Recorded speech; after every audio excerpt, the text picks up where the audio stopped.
Hello, YouTube. You're looking at the 8th arrondissement. My name is Oliver G. This is the Earful Tower.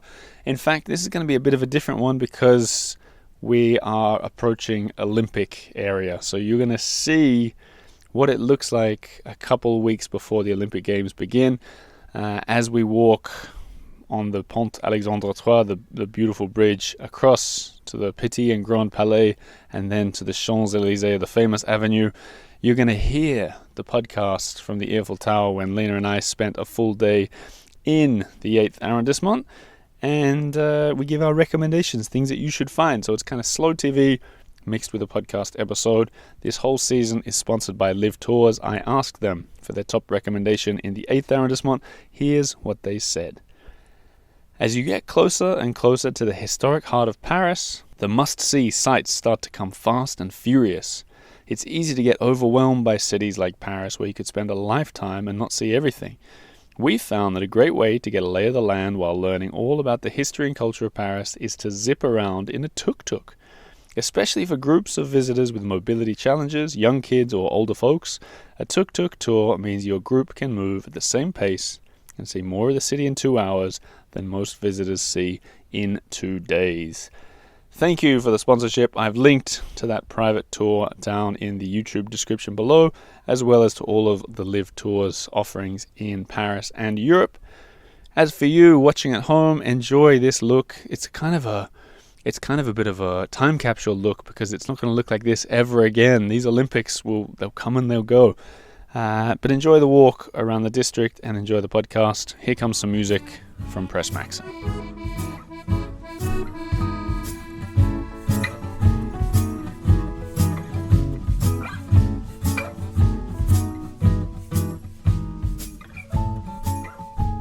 Elegant 8th. I'm going to start with a bit of trivia. Go on then. When I say to you Elysian Fields or Elysian Fields, I say learn how to pronounce it. Do you know what it is though? I have a suspicion. It is. Because we just looked it up. I was talking to the listeners. Yes. Elysian Fields are, it's a sort of paradise in Greek mythology. And if you're at home thinking, why are they talking about Elysian Fields? Translate into French, guys. Yeah. Champs-Élysées. Ooh.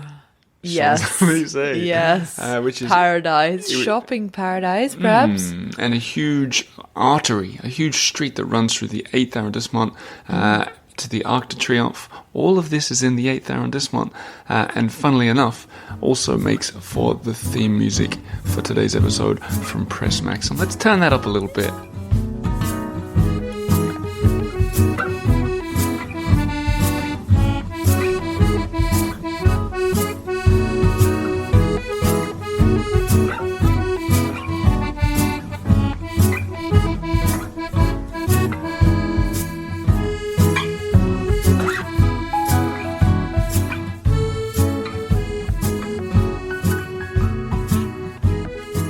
Now that was something. Press Maxim's version of Joe Dassin's song Aux Champs-Élysées. I learned something about this, by the way. What did you learn? So I put on my Instagram story, I put a little sort of fun thing out. I thought it was fun. I was like, anyone want to take a guess at what the theme song will be for tomorrow's podcast episode?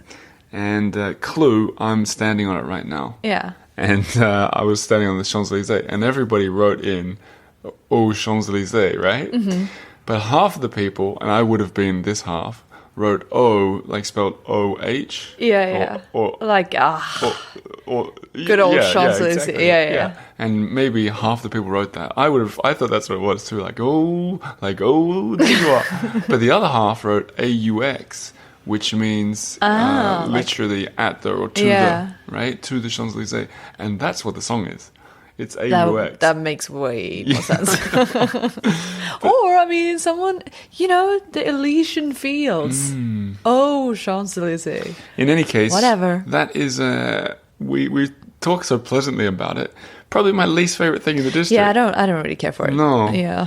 It's one of the two things I can think off the top of my head in Paris that I wouldn't even recommend people go to. Why is it so famous?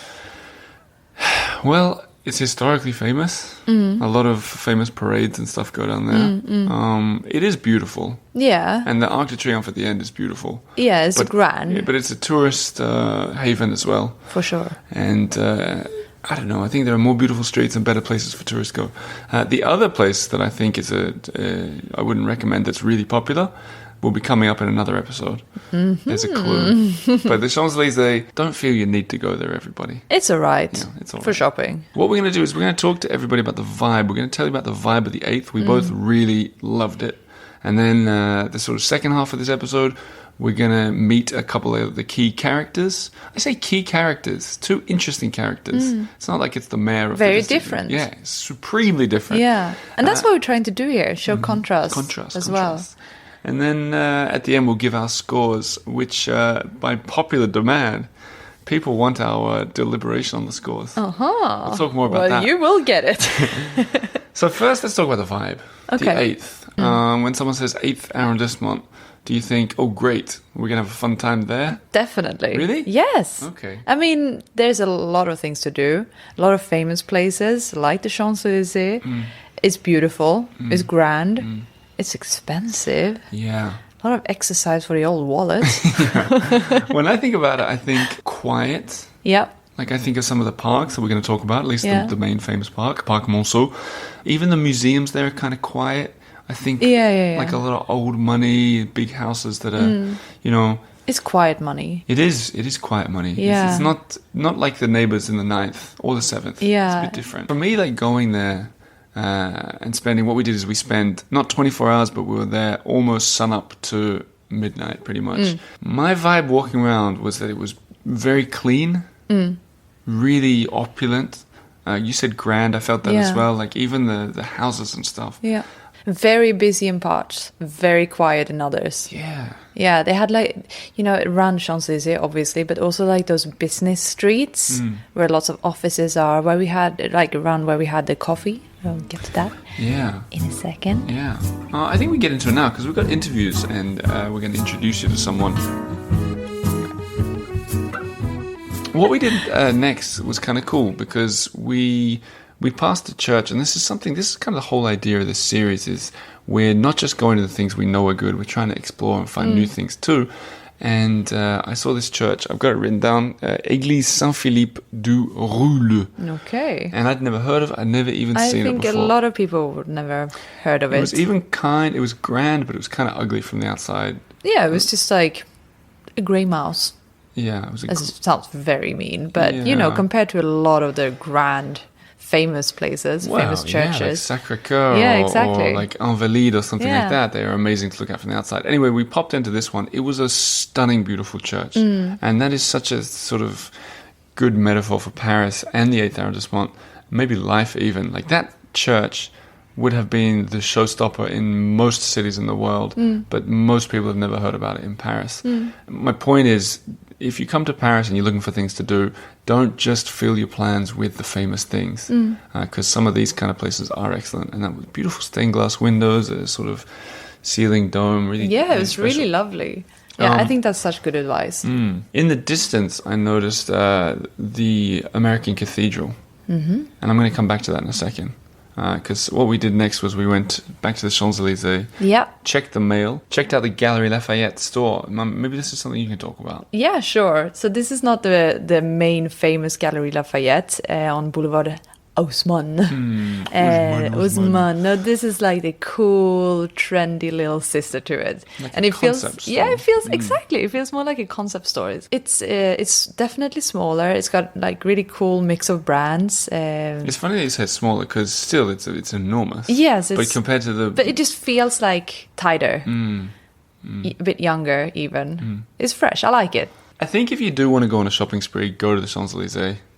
If you're looking for things to see, if you don't want to shop, skip it. Yeah. Speaking of long streets to walk down, because it is an enormous long street, Yeah, so much longer than you think. it'd be tough to run down. Yeah. And that's just the finish of the marathon, isn't it? Or the start? Yeah. I don't even know. But you know what it made That me says think a lot, of? doesn't it? Made me think of Elizabeth, who we met. Elizabeth. Yeah, who we Elizabeth met who? this week. Maxim, I believe her name is. And she told us Oh, that yeah. She told us that she listens to this podcast. Let's dedicate. This episode goes out to Elizabeth. She said she starts listening to this episode, the podcast, 8:15 every Monday morning while she's running. So she's probably one of the first listeners because it's released at 8 a.m. Yeah, Elizabeth, this is for you. So she's running somewhere in Paris now. Go. Don't stop. I think she said she runs towards the Tuileries. Don't give up. Keep going. We'll check back in on her in a second. Yeah. At this point in our day, you went home, put the baby to sleep, and I got thinking about the American Cathedral. So what's the deal with the American Cathedral of Paris? Well, the head honcho there. Yeah. One of the main head honchos is called a canon, C-A-N-O-N. And at the cathedral right now, it's Nathaniel Katz. And I happen to know him. So I popped in there to chat with him, and he said, where do you want to record? I said, a quiet place. He said, the whole place is quiet. It's a cathedral. And then I said, well, whatever you think. And he said, do you want to go down to the crypt? And that is where we went. So what you're about to hear is me talking to Nat about the cathedral and about the district.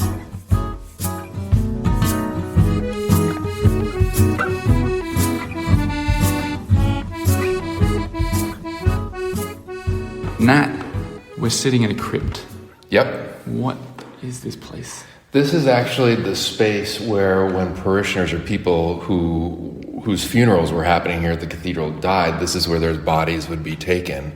And recently I even was told that prior to some recent renovations, or relatively recent renovations, that there was an elevator that brought sort of the bodies, the caskets, up and down between being stored here in the crypt and upstairs where the services would be. We're talking old school elevator here. Yeah. Like a pulley.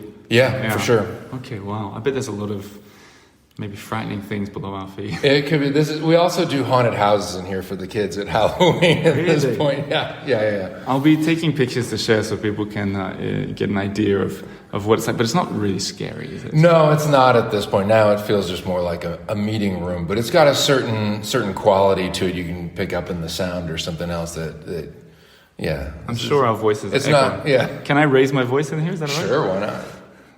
American Cathedral.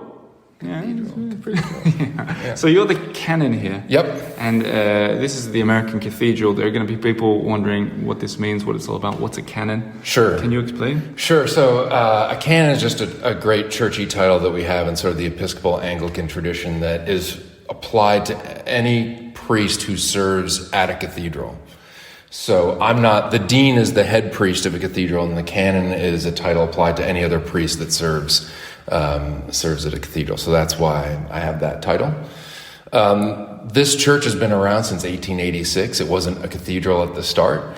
It was called the Church of the Holy Trinity, and it was started with seed money that came from J.P. Morgan, who's a name that resonates through finance and all sorts of American culture. And it was started back in the late 19th century to serve the community of Americans who had started making at least part of their lives here. Yeah. And enough of them were here that they wanted to have a place to be able to go to church. I bet you've had some famous faces in the glory years of Paris come through. For sure. And even most recently, Olivia de Havilland was one of the regular readers here. This was her church home from the time she moved to Paris. And she only died a couple of years ago at 104. Yeah. Wow. She was trying to make it to 110. Oh, wow. That's ambitious. Yeah. So if you came for Christmas services or something like that for many years, you'd have Olivia de Havilland reading the Christmas story for you. And even the American ambassador passed through here. That's right. For one of our recent jazz through. services. Yeah, which was great. Yeah. And there have been a few ambassadors ago that came fairly regularly as well. Right. Yeah. And just for my own spelling mind here, canon, double N in the middle, or single N? Yeah, just single N. Just the single. Yeah. You've been in Paris for a little while now. Almost 2 years. Okay. And you don't live in the 8th. I don't. But no. I imagine you have some impressions about this district. It's a really interesting spot. We're located right along Avenue Georges V, and it's fascinating over a couple of years to have realized that what a thoroughfare it is So much so in our neighborhood, both for tourists and for people who work in the neighborhood. We've got Givenchy's headquarters are just across the street. I saw there's a Bentley shop about 100. I haven't seen that one yet. How can you not see it? I was like a shop full of Bentleys in the window. It's just one of those things that it's just a matter of like what your daily pattern of life is. So it's a really weird thing to sort of be like, it's a normal thing. I walk to work down Avenue Georges V and pass by whatever Bentleys or Ferraris or whatever else are parked outside the hotels. And there's the Plaza Athénée around the corner. Yeah. This is a fancy part. I mean, absolutely. Yeah. You live on the other side of the river, 15th arrondissement. Yep. Very different vibe. Yeah. Does that change your opinion of life around here in the 8th? Like, you're like, whoa, like, this doesn't stand for Paris, really? Or...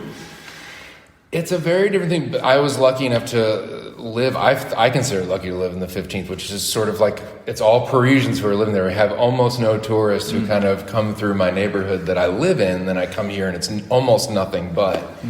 But it reminds you, like, one of my favorite things is I walk past, there's a flame right at the corner at the bottom of Avenue Georges V, which is an exact replica of the flame on the top of the torch of the Statue of Liberty. Like one-for-one replicas. Exactly, to-scale replica of just the top of the torch. And located directly underneath was supposedly the place where Princess Diana's car wreck was when she died. And so that place has become a site of pilgrimage. So it's fascinating to see this thing that I feel a certain spiritual connection to as an American, especially when I first moved here, kind of walking down there and having a place that felt familiar, represented something that gave me a sense of my own identity. But then to go down there, and you go down at any time of day and there's people who have left mementos, and it's a shrine. And so it's interesting to see, like, in the midst of this neighborhood that's got all of this glitz and glamour and all these things, that here's this little spot that people go out of their way to stop and pay their respects to. How many years has it been now? More than 20, I think. Yeah, wow. It probably makes us both feel old. Yeah, exactly. I remember exactly where I was when that happened, right? And now it's there. So there's some interesting things about this neighborhood. It has all the glitz and the glamour, but it also has some strikingly strange little bits of substance. Yeah, that's an excellent answer. I want to finish on a quick one. Yeah. There's no doubt many Americans listening to us speaking now, but there are also people from elsewhere around the world. For sure. Can anyone come and visit this cathedral? Absolutely, absolutely. And even in we're called the American Cathedral, but at best, less than 50%, I would say, of our parishioners are Americans at this point. People come here and worship from all around the world, including we have a group coming in 2 Sundays from 50 youth from Sweden are coming. So wow. Maybe Lina tell Lina to come. And it's not just for worshiping, people can come to pop their head and have a look, or? Yeah, absolutely. We have limited visiting hours that we try to make obvious when that is, to come and stop by and see, including there's a cloister above. If you come to Paris or to France and you can't make it to Normandy, but you want to pay your respects to those who laid down their lives here, we have a cloister here that's worth seeing. But we also have services. If church isn't your thing, but you like some amazing music, come by and see us for an evening service on Sunday night, which are extraordinarily welcome, open, and inspiring. And the jazz, what was the jazz? Jazz Vespers. Yeah. The twinkle in your eye. Yeah. Well, it's a passion project, and it's something, there aren't many places in the world where jazz and worship go hand in hand, but Paris happens to be one of them. There's such a rich history of what that music means, and this is one of them. And there's a golden piano. And there is, that Cole Porter played on. There you go. On that note, I want to go and see that up close. Will you show me a little bit around? Absolutely. Thank you very much.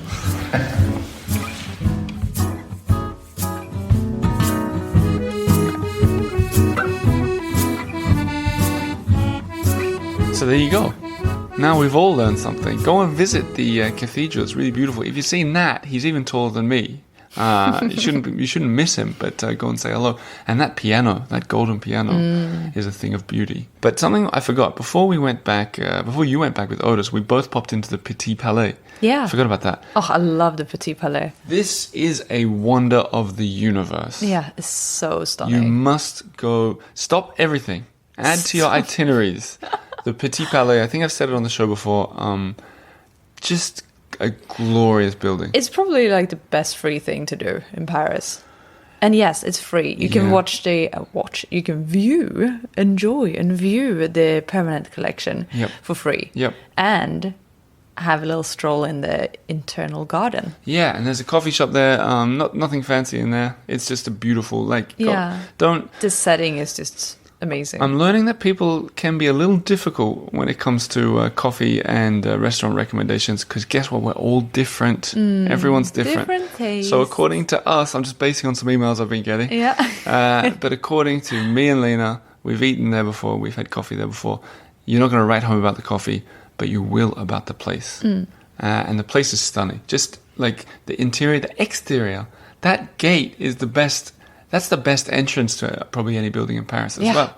Incredible. Yeah. And the mosaic floors. Oh my God. Do not get me started, in those Lina. 2 big halls. Imagine having an event I don't know, there. they probably have a name, but oh my God, it's like so the good. salon or foyer or Yeah, something. the 2 with lots of big windows. Imagine it's so hiring it nice. out for a private event. Yeah.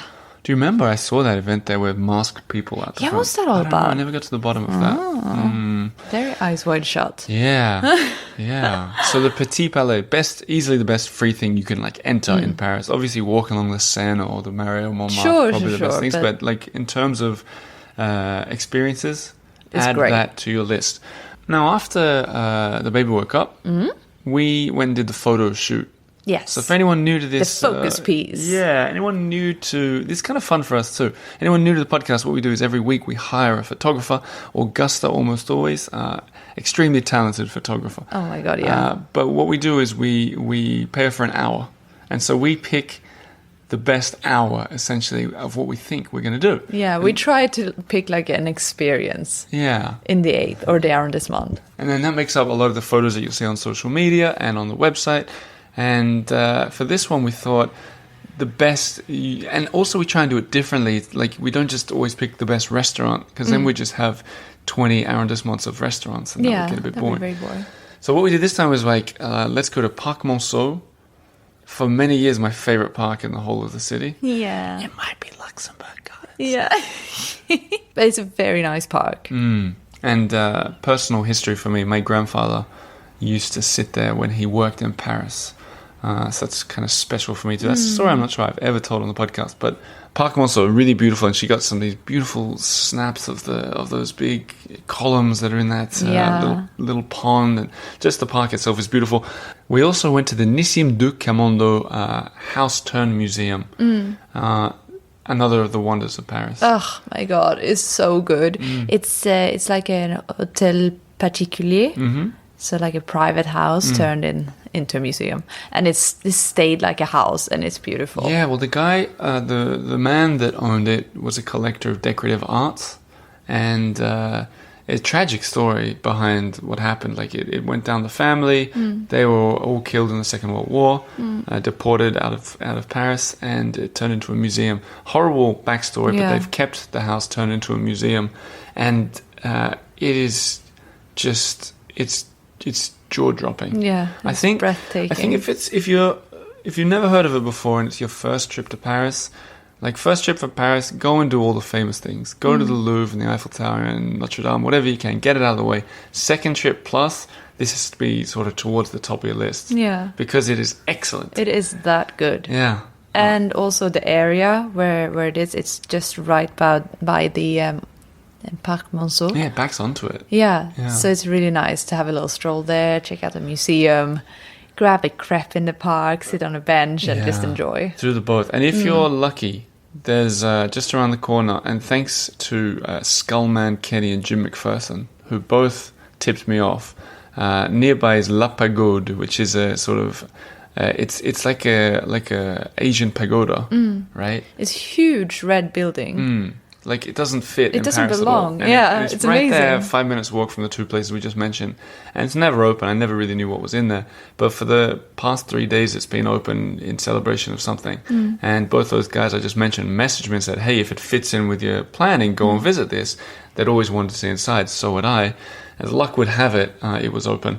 And I went in, and so did Augusta, and took some pictures. And this, you were mentioning contrast before. Talk about contrast. Yeah, like this Asian bit. Like, Augusta took these beautiful pictures through these sort of Asian-styled windows of the Haussmannian buildings outside. Yeah. Chef's kiss. Perfect. Very good. As for the interior, a lot of sort of Asian art. It turns out it wasn't open, by the way. Yeah, there was a big queue to get in. Yeah. And I got to the front of the queue to see what was going on, and they said it was a mistake. We weren't meant to say it's open. There's too many people.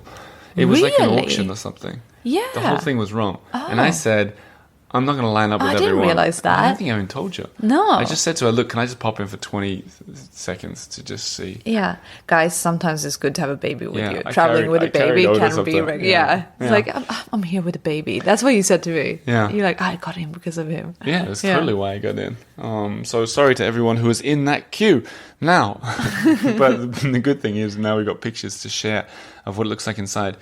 At this point, night was approaching, and we made one last stop. We didn't go in, but we went up to the Plaza Athénée hotel that you may have seen in Sex and the City. I watched the scene. I haven't seen the episode, but it's where she's in Paris. The main character, Carrie Bradshaw. Yep. And she stays there and she's sort of twirling around and looking at the stairs. It's really like it's an ad for them. Yeah, it's amazing. It's that hotel with like a lot of red awnings and red flowers on the windowsills. I actually recorded a podcast episode in there with Alec Labrano. So I've been in there. That's right. It's really nice. I forgot. But when we were standing out the front, I just out of curiosity, I looked up how much a room would be for that night. The cheapest room they had for that night, we were standing there. Hold on to the seat before I say it to you. Yeah. 1,800 euros. Oh my god. For one night. Wow. What do you get for that? I don't know. I hope you get the best room. It's the cheapest room. Well, who knows if it's only the only one available is the best one, maybe. Wow, I said we happened to take a taxi after this, and I mentioned to the taxi driver, and for you guys who don't know what 1,800 euros equals, this guy seemed like a regular taxi driver to me. He said that was his monthly salary. So there's another contrast for you. It is a lovely place. If you are on a budget, go there for a drink. Yeah. Don't stay for the night. And for those of you asking, we aren't doing the hotel stays anymore as part of this series, and there's part of the reason why.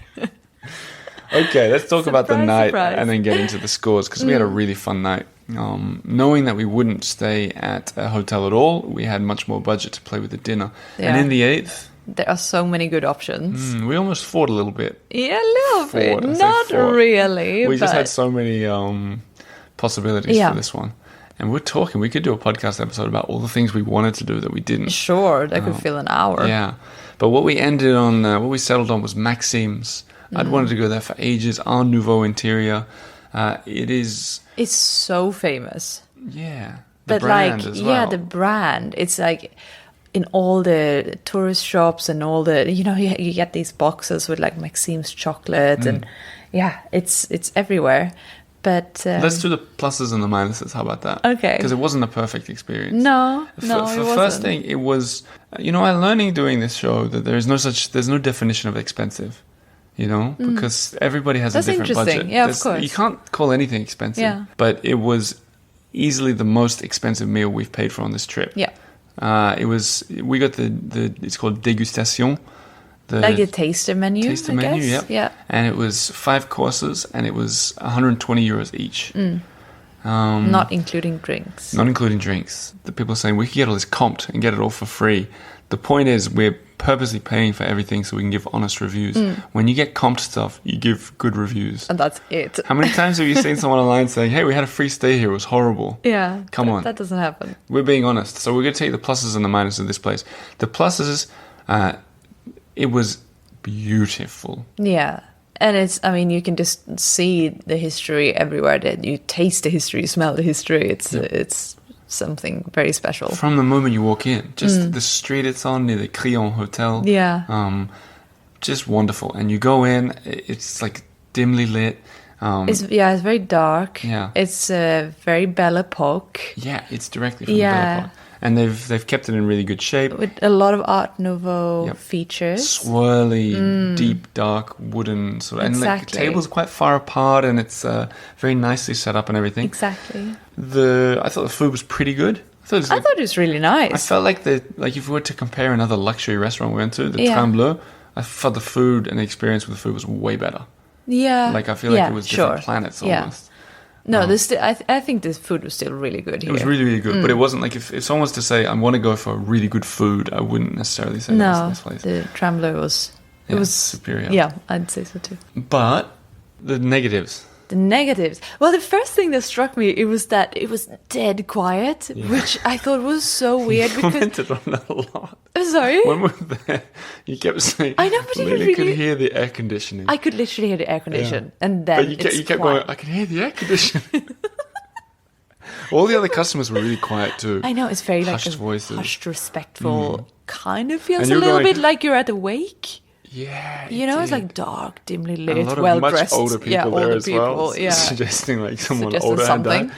But the other thing, you know, you could hear the metro run underneath. Oh yes, like rattling the table. Yeah.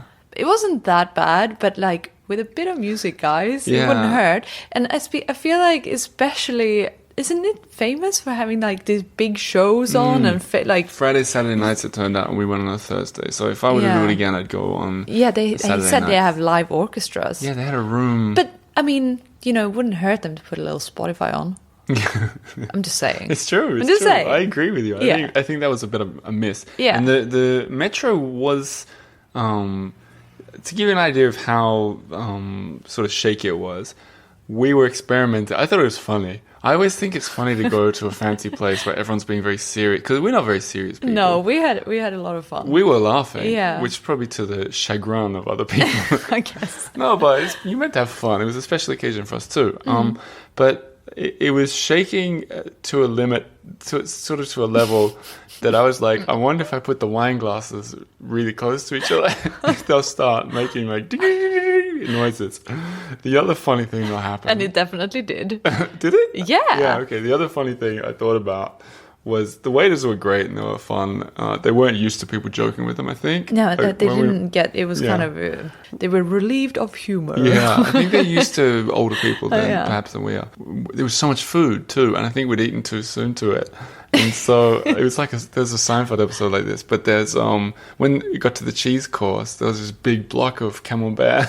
I had to try and hide it because they were sort of judging us for not finishing. I think they were joking, but I had to hollow out a bit of bread and hide the cheese.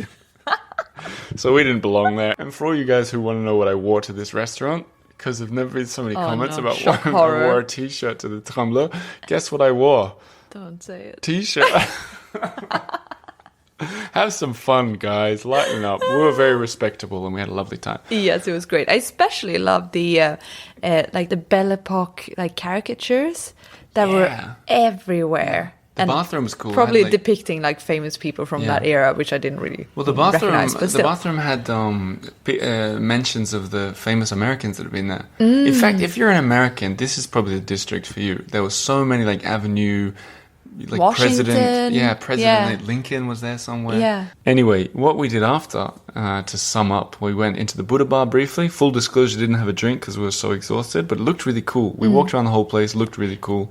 And guess what? A huge Buddha in there. Had no idea. Yeah, enormous. Massive. Like 2 stories high. Yeah. Yeah, well done. Just sitting there. And we also went to a bar called Bugsy's for the contrast, which was like an after work, a very London vibe. Yeah. It was very like after work beer with the boys kind of thing. I think I met the owner there before. I feel like his name's Ollie as well. Oh. I might be wrong here, but I think he's English. So I think there is okay. a sort of London vibe there. But it was cool to get the contrast of those Yeah, places. definitely. Then we bumped into Vanessa Paradis on Yeah. the street. I mean, bumped into. I yeah. did. Yeah. You missed everything. I was ogling some shoes, Yeah. unfortunately. We were on Rue Saint-Honoré lanes ogling some Yves Saint Laurent shoes in the Yeah, window. they were very nice. Me and Vanessa basically crashed into each other's shoulders. Oh, I can't believe I missed it. And I turn around and I go, there's old Vanessa. Yeah. And you said who, where? And the people in front of us were like, oh, Vanessa Paradis. I know. Can't Johnny believe I missed Depp's it. previous wife, who we're talking about, French lady. Yes. We also bumped into Amaury, who the chef from Le Yeah. Maurice, and had a good chat with him. Yeah. So shout out that's to nice. him as well, if he's listening. I have a feeling he might not be. So there are all the things that we did. Hope that provides a bit of an example of some things to do. We're going to get into our scores, but remember, theeiffeltower.com for all the information and the addresses of everything we mentioned. And the beautiful pictures and the video. The video. Scores out of 10 to give a score out of 100 total. What did you have for strollability? Oh, hang on. I put 6, meaning it was a bit of a big district. Oh, okay. Well, we are not on the same. Did we visit the same arrondissement? What I did put you a put? 9. I felt it was very strollable. Well, I think just the Tell me. Champs-Élysées, if you were to walk the length of that, you wouldn't want Yeah. to walk another step in Paris. Yeah. Okay. I can budge on No, that. but Yeah. okay, you felt it was strollable. I felt like it was I think- strollable. I I'm think- thinking Parc Monceau, those beautiful big streets up around there. It's Do nice, we have the quiet. same definition of what strollability means? I don't know. Okay, affordability. 2. I put 4. Oh. Well, I was gonna put 0, Okay. but then I was But then you put 4? yeah, because I was like, should it be on a scale of 0 to 10, as in the most expensive one's 0, or like, is there a 0 and is there a 10? You know, It's very philosophical. I know. Yeah. I Okay. think So it was. you but feel like it was a 4? Like Iwi for coffee was. There's a free Petit Palais. yeah. Things like that. You can walk along the Seine, it's for free. Like you know. Sure. I was think thinking with 2. Yeah, we're pretty close okay. there. Shareability, like 8? I give it a 10. Oh. I just think there was so much beauty. Yeah. You point a camera in any direction, share it with your friends. Yeah. Share it on Instagram, TikTok, I love so it. on. Okay. What about touristability? 8? 9. Yeah. Good nice. score. Yeah. Yep. I can already tell this final score is going to be huge. Accessibility. 8. 6. Ooh.